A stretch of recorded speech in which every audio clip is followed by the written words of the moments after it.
Сәлем барлығына, сіздермен бірге мен Сайлау Абди. Бүгін бізде өте ерекше рубрика «Түнгі шай» деп атадым оны. Түнгі шай. Жатардың алдын шығарып отырамын. Жиі жатар алдын сіздер көріп жатып ұйықтайтындай. Өзім YouTube'да арнайы каналдарым бар. Кешке жақын жататын кезде қойып көріп жатам. Адамдардың айтқан тақырыптары, қозғалған темалар өте қатты ұнайды. Легкое, ауыртпашылық түсірмейтін, адамдардың ойына, кешке адам демалу керек. Сондай рубрика, яғни подкаст секілді атадым. Түнгі шайдың тақырыптарын мен қазір YouTube'дағы каналдағы соңғы 24 сағаттың ішінде жазылған комментарияларды бүкіл видео осыған дейінгі арасына таңдап алдым. Қызықты дегендерін келесі тақырыптарда сіздер қойғыларыңыз келетін болса қойсаңыздар болады. Комментарийға жазыңыздар, мен оларды талқылаймын. Енді Америкаға қалай баруға болады, қалай виза жасату керек, процессті ондай сұрақтарды қоюдың қажеті жоқ. Сұрақ жалпы терең, көп жауап беретін, қызықты тақырыпты, тарихи немесе ақпаратты сондай бір сұрақтар болса өте жақсы болады. Сол жалпы енді қазір кішкене айтып кетейік, жұмыс қалай болып жатыр. Бүгін бізде 16 октябрь болып қалды уже. 16 октябрь күздің дәл ортасы.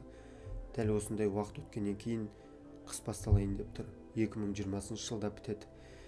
2020 жыл жалпы қалай айтсам болады, өте бір сондай түсініксіз кездердің бірі болды. Жұмысты қалай жасаймыз, қалай болады, болашақта барлық қалай болады деген секілді көп сұрақтар көп қойылды. Адам өмірге сәл басқаша қарауға бәрімізге түсінік берді. Бір жақтан да жақсы болды, карантинде болдық, үйде болдық, жаттық, ойымызды самотрансформация дейді. Кім осындай, бұл единственный берілетін уақыт секілді, бұдан кейін ешқандай карантин ондай болмайды.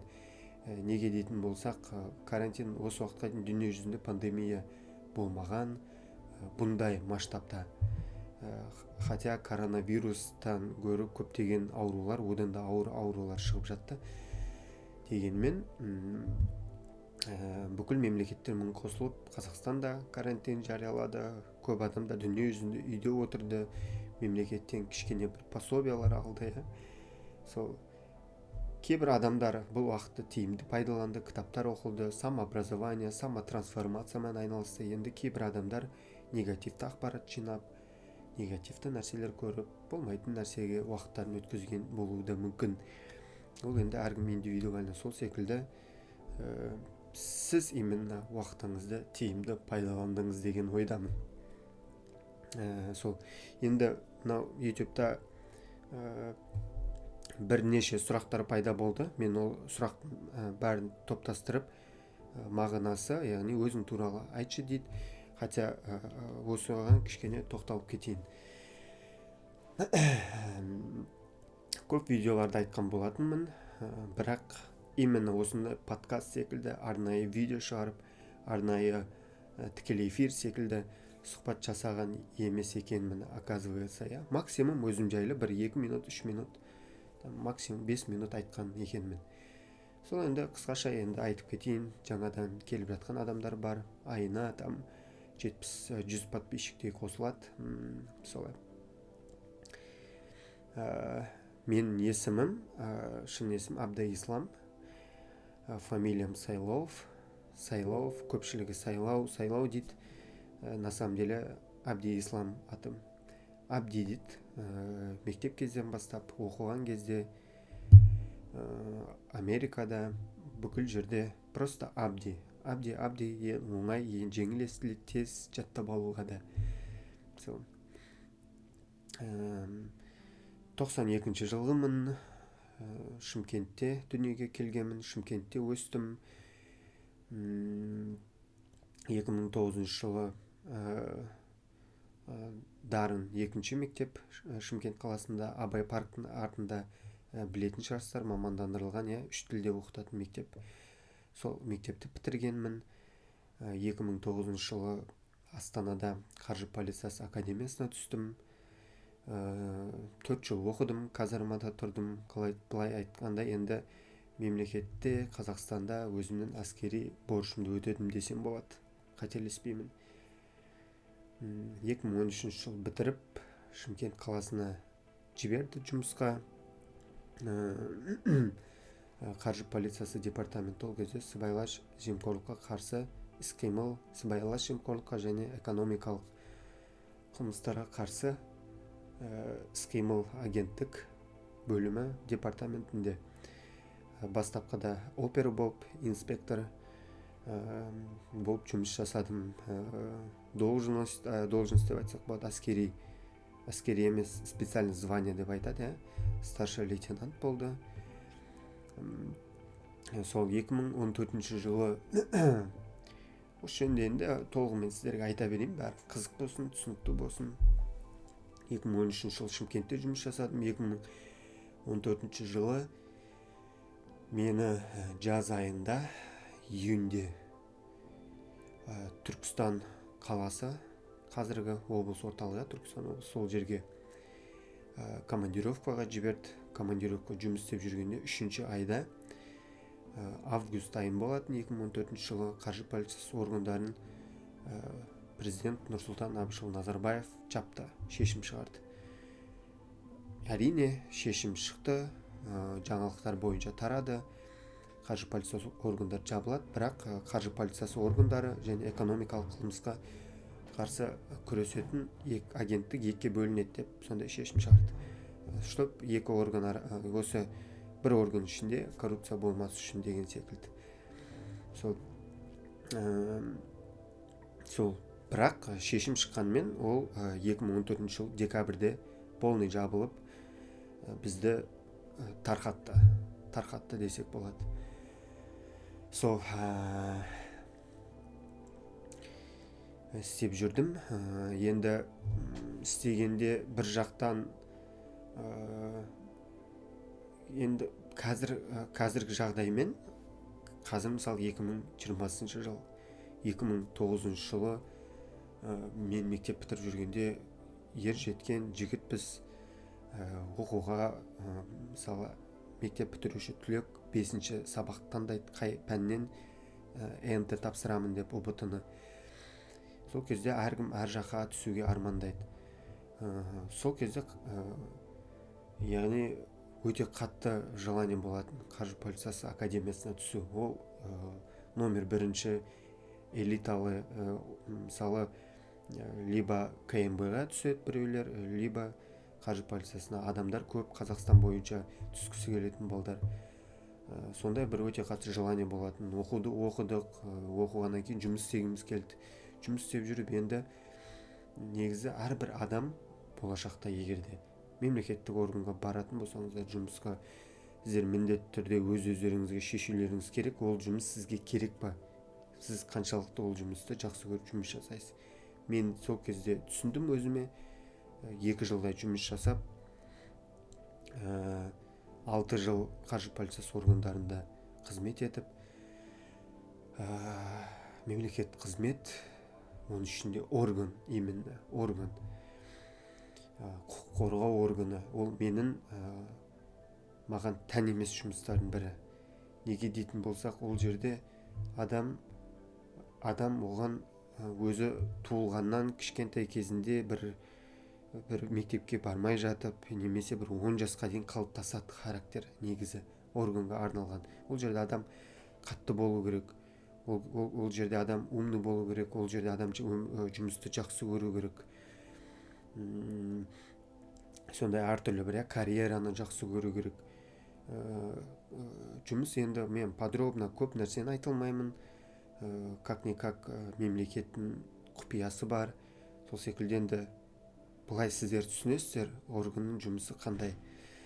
Сол секілді оған арнайы өз адамдар болады. Сол секілді мен де өзім ойлаймын, ондай органдарға, жұмыстарға ақша беріп, кіріп, таныс арқылы көтерілу дұрыс емес деп кері әсерін тигізеді. Сол секілді ол үшін арнайы адамдар жаралады. 2 жыл жұмыс барысында түсіндім, ол менікі емес. Сол секілді 2014 жылы жабылды деген шешім қабылдағанда мен біршама қуандым. Бірақ дегенімен бізде енді мемлекетте 5 жыл бойы оқыдық, есебінен төлеген екен военныйда. Одан кейін 5 жыл бойы жұмыс істеуіміз керек. 4 жыл оқыдық, 5 жыл жұмыс істеуіміз керек. Осы вопрос қандай болды? Менде әрқашан ішімде жүретін, жұмыс істеп жүргенде 5 жылдан кейін мен жұмыс істемеймін, шығамын, өзімнің борышымды өтеп, одан кейін бизнеспен өзім саламменен айналысамын деп. Мен әке-шешем, кстати, бизнес 30 жылдай болды, өздері бизнеспен айналысады. Секілді солардың жұмысы, солардың іс-әрекеттері, олардың бостандығы, бейбарақат, рахаттанып жүріп, қайда барам десе барады, ұйықтайым десе ұйықтайды. Осы бір өмір сүру салты ұнайтын еді. Өз-өздерінен бастық, былай қарап тұрсам. Соны мен просто 5 жыл жұмыс істеймін, шығам, сол. Сөйтіп жабылды, содан кейін енді бірақ ары қарай жұмыс жасап жүрдік. Сол кездерде менде өте қатты идея кетіп жүрді бизнеспен айналысуға. Ең алғашқы ТО-ны аштым 2015 жылы. Сол жұмыстан шыққаннан кейін бизнеспен айналыса бастадым. Яғни компьютерный қызмет көрсету, компьютер саласы бойынша информационный ол сайт жасау. Сол кез 2015 жылы әртүрлі нәрсе, бірақ жұмысқа қайтадан тапсыру керек болды, экзамен жасап жатты. Әрбір жөніндегі оқу орнын бітіргендер ол как бы борыш, сондай. Сол кездерде мен уже Қазақстаннан бүйтіп кетіп қалмасам болмайды деген сондай конкретно шешім келді. Оған бір форумда оқып қалдым. Морской круизда жұмыс жасау 6 ай бойы. 6 ай бойы круиз, сол жерде стюардесса болып жұмыс жасау, айлығы $600 береткен деген секілді. $600 в принципе. Енді ол кездің мөлшерменен біз Финполда жұмыс жасап жүргенде $1000 айлық алып жүрдік. Енді ничего, нормально, зато корабльде жұмыс жасаймын деген секілді. Сосын мен изучать ете бастадым, интернетке кіріп, стюардессан жұмысы қалай оқу керек, қандай не қылу керек, қай жерден сертификат алу керек деген секілді. Сол заматта американский круиз, Америка туралы уже ойым кете бастады. Визаларды зерттедім. Сондай сөйтіп 2015 жылы апрельде визаға тапсырдым, американский визаны алдым. Ол кезде 5 жылға беретін түгін. Сөйтіп ары қарай дальше кетті. Жалпы қысқаша осы Қазақстанға содан кейін 2018-де бірақ келдім, 2019-да басын, 2018-дің аяғында келдім. Почти 4 жыл жүріп, 3,5 жылдай. Сол өзгерді ойым, көп нәрсені. Кейде сол оқыған кездерді, жұмыс істеп жүрген кездерді барлығын еске алып, просто мен түсінемін, қазір өмірім шүкір, рахат. Адам көп нәрсе былай қарап тұрсам, өмірде трансформация болды. Трансформация сондай. Сол секілді сол қазіргі таңда енді оқып жүріп фото саласымен айналысып жүрдім. Ең алғашқы қалай келдім сіздердің алдарыңызға, YouTube-та осы отырмын. Мыңдаған адамдай подписчиктер көреді постоянно видеороликтерді. 20 мыңдай подписчик бар. Қалай келдім, фото саласымен айналысып жүрдім, қосымша оқып. Содан кейін бір күні видеолар шығарып жүрдім YouTube-қа, әртүрлі монтаж жасау, сурет неғылу, дронменен түсіріп, әртүрлі. Просмотр мүлдем жинамайды. Мен просто видео саласымен фото өріп жүрген екен, видео түсіріп неғып жүрген екен, бір монтаждауды үйреніп, соны бір салып жүретінмін. Енді бір он шақты 20 шақты адам бар тұғын постоянно көретін, солар комментарий жазып не қылып. Сосын видео шығардым. Бір күні жұмысқа азанда тұрып барайын деп жатып, Нурик алып кететін болған. Сонымен брат, неге бір күнгі жұмысты видеоға түсірмеске? Сөйтіп видео шығардым. Фотограф болып жұмыс істеп жүрген, бір күнде қанша тапқан, сонда қызықты қылып. Сөйтетін сол видео жарып кетті. Кейін 70 мыңдай ма просмотр жинады. Көптеген адамдар жазылды. Сол ол аралықтарда енді қолымнан келетін, өзіме виза жасағаннан кейін басқа адамдарға да виза жасап, күтіп алып, көмектесіп, жұмыс тауып беріп, содан бастап былай енді көмектесіп жүрмін осы уақытқа дейін қосымша. Енді сол қазір енді фото саласымен айналыспаймын. Кеткеніме енді, как бы сказать, ол неден өстік, фотомен айналысам, яғни өзімнің интернет магазинімдегі товарларды суретке түсіру, соларды видеоға түсіру, инстаграм арқылы, басқа да нәрсе арқылы продвигать ету. Сол бойынша өте көп пайдасын тигізді. Сол основной менде интернет продажа, Amazon деген сайт білесіздер, дүние жүзіндегі номер 1.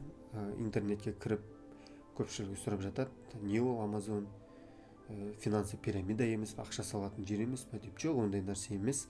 Дүние жүзіндегі номер 1 компания, ол Apple, бүкіл Samsung, Microsoft, бүкіл компаниялардан әлде қайда үлкен площадка, торговый площадка, адамдар онлайн магазин.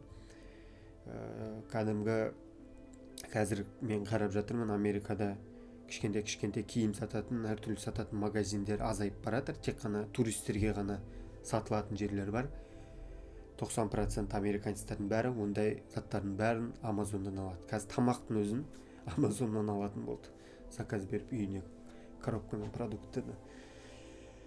Сондай нәрсе сол секілді. Әрбір адам $100,000 қотып көшеде магазин ашқаннан гөрі $1,000, $2,000 интернетте магазин ашуға болады. Дәл сондай доход табуға болады. Одан да көп доход табуға болады. Вот сондай площадка.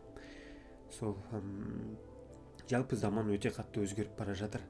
Қазір басқа бұрынғы заманменен ойлайтындай дәрежеге емес.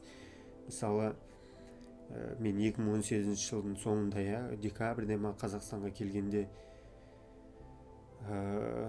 2019-да ма Қазақстанға келгенде,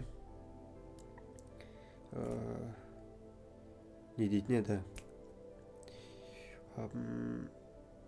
Байқадым, Қазақстанда Каспий Голдпен телефонмен ақша жіберу деген сияқты популярны екендігін. 2015 жылы Америка кететін алдын Қазақстанда ондай нәрсе болмаған. Мен Америкаға барғанда ол жерде ол нәрсе полный уже дамып кеткен болатын. Телефонмен зарплатаны барлығын жіберу, Apple Payмен төлеу көшеде, бүкіл нәрсе. Вот сол нәрсе кейін Қазақстанға да келе жатыр. Енді қазір Қазақстанда мен көп естіп жүрмін, мысалы Каспий магазин, тур Amazon секілді болып пайда болған, но енді сәл грабительский екен, бешеный там проценттері, но байқайтын болсаңыздар, тоже миллиардный нәрсе, бизнес жайлап кетті. Америкада 2005 жылы, 2010 жылдар болған нәрсе Қазақстанға енді келіп жатыр. Сол вот сондай нәрсе. Жалпы өмірім туралы осы.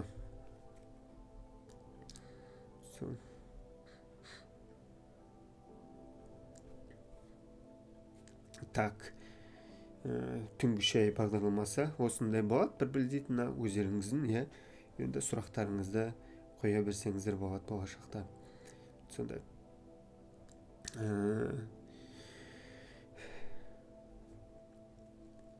Бізде тағы да бір сұрақтардың бірі, ең көп Америка мен қазақстандықтардың айырмашылығы дейді, қазақтардың айырмашылығы дейді. Ол жөнінде де конкретно бір видеолар көп шығарғам, өте көп шығарғам, көретін болсаңыздар. Сол, дәл осындай секілді сіздерге тағы да бір душевны арнап өтейін. Сол. Енді битейік. Біз сәл артқа оралайық. Менің өмірбаяныма сол кезден бастап мен сіздерге осы сұраққа бір толығымен жауап берейін. Қазір бір жақсы идея келіп қалды менде.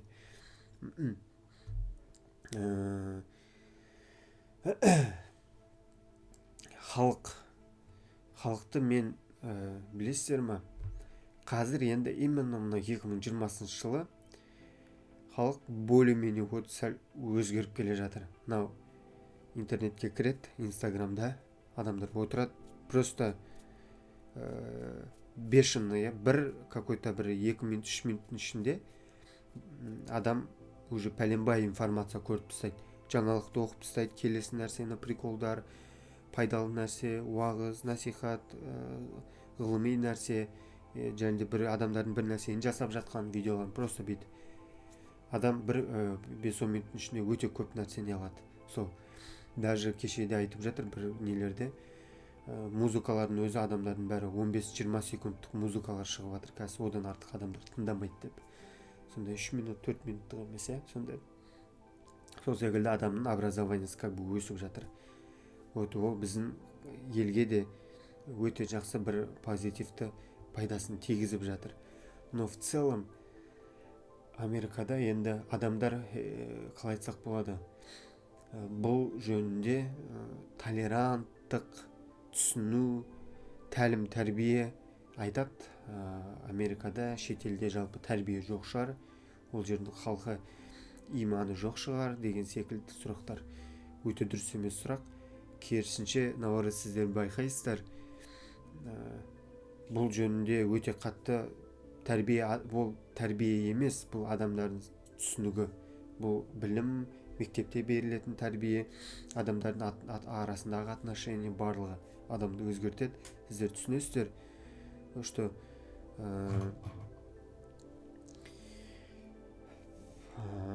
қалай айтсақ болады, сондай жазылмаған бір адамдардың іс-әрекеттері, поведение дейді ғой, қылықтары бар. Сондай. Оны мысалы енді қалай айтсақ болады. Мысалы енді кеше мысалы прямой эфирде отырмыз, сөйтіп мен бір клиенттің жазған аудиосообщениясын тыңдатып жатырмын, және сол аудиосообщенияға жауап беріп жатырмын. Өкінішке орай қазіргі таңда мен былай сөйлесе алмаймын телефон бойынша, уақытым шектеулі, тығыз секілді. Платный консультация жазылыңыздар, енді ұнамаса, пожалуйста, мен ешкімге ренжімеймін. Жазылып жатыр адамдар, соларға ақпарат беруге тырыса беремін, все. Соның өзі былайдан жетеді. Күніге 5 адамға консультация берудің өзі сенің бір 5 сағат энергияңды алып қояды. Но зато 5 адамға конкретно беріп, сол менен рахаттанып өзім жұмыс жасаймын. Соны енді айтуға түсіндірдім. Аудиосообщениясын тыңдатырмын. Енді ана аудиосообщениеде бала сәл боқтап, сонда бір сөйлеп не алып жатыр, ренішін. Сонда бір адам жазады комментарияда, таза шымкентский ой деген секілді. Сол енді мен де шымкенттікімін. На самом деле енді бұл Шымкенттің халқы, Шымкент мынандай деп жамандауға болмайды. Мен енді қазір осы ретте айтамын. Америка менен Қазақстандықтың айырмашылығы туралы. Сол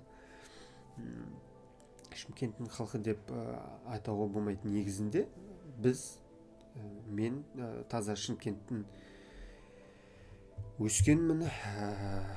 90 жылдары тұрғанда Шымкентте мысалы өте көп орыстар болатын. Орыстар өте көп тұратын. Жангелдина деген көшеде тұрдық. 5 этажды домдар, хрущевка. Подъездің жартысында орыстар тұратын. Кейін олардың бәрі көшіп кетті 2000 жылдарға дейін, 2005-ке дейін. Қазірде уже қалмады, Шымкентте орыстар вообще аз қалды.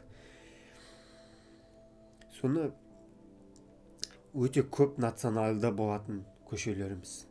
Бәрі бірімен жақсы өмір сүретін. карапайым бир көчөдө бомждарга чейин жакшы аралашатын сондай бир өтө керемет заман болот. Оказывается, совет өкмөтү кезинде халк, содан калган билимдүү халктар бар экен. Өтө билимдүү, сыпайы сондай бир болгон экен. Кандай өмүр сүрүү деңгээи төмөн болмаса да. Сону көчөлөр таптаза болатын. Орустар азан менен туруп көчөлөрдү сыпырып, өзбектер туратын, олар да сыпырып мисалы. Сондай болатын. Эч качан негативдүү нерсе элдин андай болуп атыр, жаман болуп атыр, кырылыс, төбөлүс, митинг деген ондай нерсе болмайтын. Билбейм, енді адамдардын баары бакытты, нормальный өмүр сүрөтүн. Мен өзүм да көрүп. Енді алгаш шымкенттиктер деп енді калай айтсак болот, бир прикол иретинде вот кийин тарай баштады го енді. Негизи на самом деле ол кезде өтө культурный болатын халк. Өтө культурный болатын. Енді мен өзүмдүн оюмча, мен 2006-2007 жылдары биз дарын 2-ге ауысканда гимназия арманынан. Сол кезде бір класска ауыстык. Класста дарында 25 окушу болатын болса, бір класста onun жартысы ауылдан келген балдар болатын. Ауылдан келген балдарын қалаға окутууга жиберген. Көпчүлүгү сондай.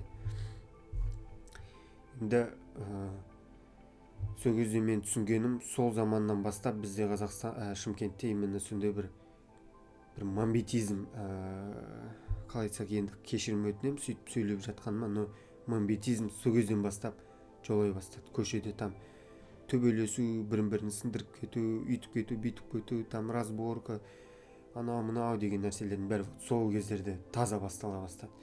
Барлығы бір.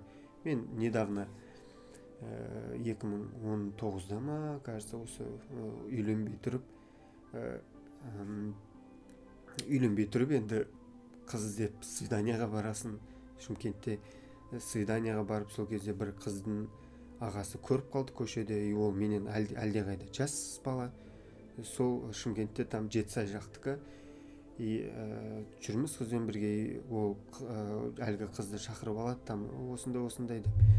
Мен ол қызбен сөйлеспеймін, мен одан кейін үйленіп кеттім. Сол әлгі қыз шақырып алады, не үшін жүрсің сен там жігітпенен, көшеде сондай деген сияқты. Мен хотя оған қыздың еш нәрсе істеп жатқан жоқпын, просто нормально процесс. Адам как бы танысып отбасы құру керек деген секілді. Соны жайлы әлгі одан кейін маған келеді, сен кімсің, анау-мынау, бер жүрші, бір жүр әңгіме айтайық деген секілді. Сосын мен күлемін, бер жүргенде не демекшін, не дейтін еді, в чем проблема? Сен не қызбен жүрмейсің ба көшеде, сондай. Сосын сен қалай сөйлейсің ба, анау-мынау, понимаете, да? Сосын қаяқтан боласың сен бір нәрсе деп, қаяқтан болғанда осы Шымкенттікімін, короче, мамбетизм, да? Соны біздің жігіттерге айтатыным, ол енді мен түсінгенім, ол сол ауылдың баласы, қалада келіп оқиды, и сондай ауылдағы өзінің тәрбиесін, ауылдағы өзінің бір поведение, қылықтарын көрсетеді сондай. Характер ол дұрыс емес. Вот осындай нәрсе жалпы басқа қалаларға барады. В общем, Шымкент жаман. На самом деле, баяғыда вообще басқаша болатын. Мен осы нәрсені айтқым келеді. Сондай нәрсе өте көп. Жүресің көшеде, бір рет мысалы офис жақта отырмын, тоже Қазақстанда жүргенде алдыңғы жылы. Отырмын, сөйтіп офиста отырмын, и музыка қатты шығып жатыр, просто жаңғырып, бір 5 минуттай. Сөйтіп сыртқа шықтым, сөйтіп әлгі жігітке айттым, телефонмен сөйлесіп, біз неғып отырмыз, жұмыс жасап, мешать етіп жатыр. Сосын әлгі жігітке шығып айтам, жігіт енді түрінен көрініп тұр, ауылдың адам екендігі. Ауылдың адамдары как бы түрінен сразу ауылдарда ауа райы нашар, ол жерде білім беру деңгейі төмен, ауылда ата-аналар дұрыс тәлім тәрбие бермейді балдарына, айқайлайды, ұрсады, сол секілді бала психически неуравновешенный болып, яғни өседі. Содан кейін олар қалаға жібереді, содан кейін қалада әлгі нәрсенің бәрін көрсетеді, қылықтарын. Сосын келемін, шығамын, сосын бір деген 99 машина тұр. Мен кажется, бұл бір стримде айтқанмын. 99 машина тұр, ішінде енді 99 обычно ананың ішіне енді бір колонка қойып алған, сырттан қандай колонка орнатылған, а колонка енді жаман қатты шығады екен дыбыс.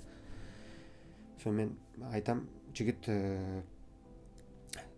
бізге тыныштығымыз бұзып жатсың, жұмыс жасап жатыр едік, сен музыкаңды бәсеңдет, жай қой. Сөйтіп жатыр еді, не қоюға болмай ма не дейді. Сосын мен айтам, но біріншіден общественный тыныштық, общественный тишина деген бар, общественный тыныштық қоршаған ортада. Сен көшеге шығып просто бақыртып музыка қоя алмайсың ғой, инструменттерін алып келіп, басқа адамдар үйдегілерге оны мешать етесің. Сол секілді вот болмайды ондай нәрсе. Сен білесің ба общественный тишина? Мен юристпін, юристке оқығанмын, сондай дейді. Сосын мен тұрып күлемін де, біріншіден не дейтін еді, сен юрист емессің, потому что юрист действительно грамотный юрист болатын болсаң, сен 99-мен жүрмейсің. 99-ың менің как бы телефонымнан арзан тұрады, серьезно. Машинан телефоннан арзан тұрады. В чем? Одан кейін машинаны просто бәсеңдетіп қой, ол дұрыс емес, не культурно, короче. И ол алады, одан бетер бәсеңдетіп қояды маған, уже сөйлескісі келмей жатыр. Вот сондай нәрсе да ол. Вот такой вот бескультурность, сондай көшеде, я не знаю, адам өзін көрсеткісі келеді ме, просто наушник тыңдап жай тыңдауға болады, терезені жауып қойып машина жай не алатын болса нормально естіледі саған. Вот осындай нәрсе, короче, бұны бір бізде қазақстанский вот адам өз-өзін көрсету, өз-өзін бір дәрежесін көтеру, белгілі бір жерге қою деп мен түсінемін ондай нәрсені. Бұндай нәрсе жас кезінде әке-шешесінің өзінің балдарына өте қатты көп ұрысқандығынан, өте көп не алғандығынан болады. Ондай көп региондар, мен әр регионда өзінің жерлері бар. Сол жайында айт. Мен Түркістанда да жүргенде де, мысалы, алғаш Шымкенттен Түркістанға барғанда мен шок болған түгімен адамдардың көшеде машина айдағандарына, кет бара жатып просто жолдан бетіп шығып, пешеход шығып кете салатындығына, адамдар кет баратсаң бәрі саған бетіп қарап дым көрмегендей, сондай. Вот, оның бәрі енді сондай. Енді Америкада қалай? Америкада мүлдем басқаша. Балдарын мүлдем басқаша тәрбиелейді. Соответственно, солай өседі. Ешкімнің ешқандай жұмысы жоқ. Көшеде кет баратсың, бизнесмен бола аласың, политик бола аласың, ағылшын тілін өте нашар сөйлеп, саған ешкім ағылшын тілін дұрыс сөйле, осындай қыл деген сияқты нәрсе айтпайды. Өздеріңізде байқайсыздар ғой. Бізде мысалы қазақ тілінде дұрыс сөйлей алмаса, олар айтады, ой, шала қазақ, қазақша дұрыстап сөйлеп үйрене алмайсың ба деп, орысша сөздерді қоса алмай дейді.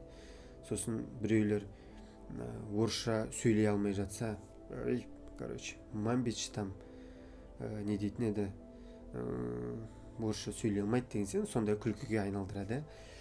Америкада енді бір айырмашылығы, бұл жөнінде ешқандай жерде кемсітушілік жоқ. Қалай сөйлесін, солай сөйлесін. Бұл жөнінде сіз полностью свободаны сезінесіз. Сондай секілді. Сосын Америка келгеннен бастап 1-2 айдан кейін өзін полностью американец ретінде сезінесіз. Сол секілді Америкаға келген әрбір адам Америкада жүргенде өзін үйіндей сезініп, Инстаграмда посттар жариялай бастайды, американша сөйлей бастайды, американы популяризировать ете бастайды. Үйім деп, үйі секілді ретінде қарап, оны сіздер байқайсыздар. Америкада жүрген қазақтардың посттарынан, іс-әрекеттерінен, сөйлеген сөздерінен. Қазақтар Россияға барып үйтіп жазып жатқан жоқ қой. Қазақтар оңтүстік Кореяға барып сондай нәрсе, Кореяны үйі секілді айтып жатқан жоқ қой. Немесе Европа, Германияға, Великобританияға барып үйтіп айтып жатқан жоқ қой. Неге? Потому что ол жерлерде қазақтар өзін үйіндегідей сезінбейді. Америкада өзін үйіндегідей сезінеді, поэтому сөйтіп өздерін сөйлейді, өзін солай ұстайды. Себебі Америкада халықтың көзқарасы солай. Оларды кез келген адамды жылы қабылдайды. Сол секілді сол. бізге де енді қазақстандықтарға сондай нәрсе керек. Бір-бірлерімізді тәрбиелеу керек, түсінушілікпен қарау керек. Ешқашан артық сөз сөйлеп біреулердің жеке өміріне араласу деген секілді осындай нәрселерді полностью өмірімізден алып тастау керек.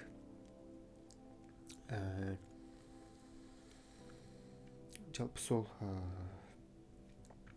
тағы не бар айтатын.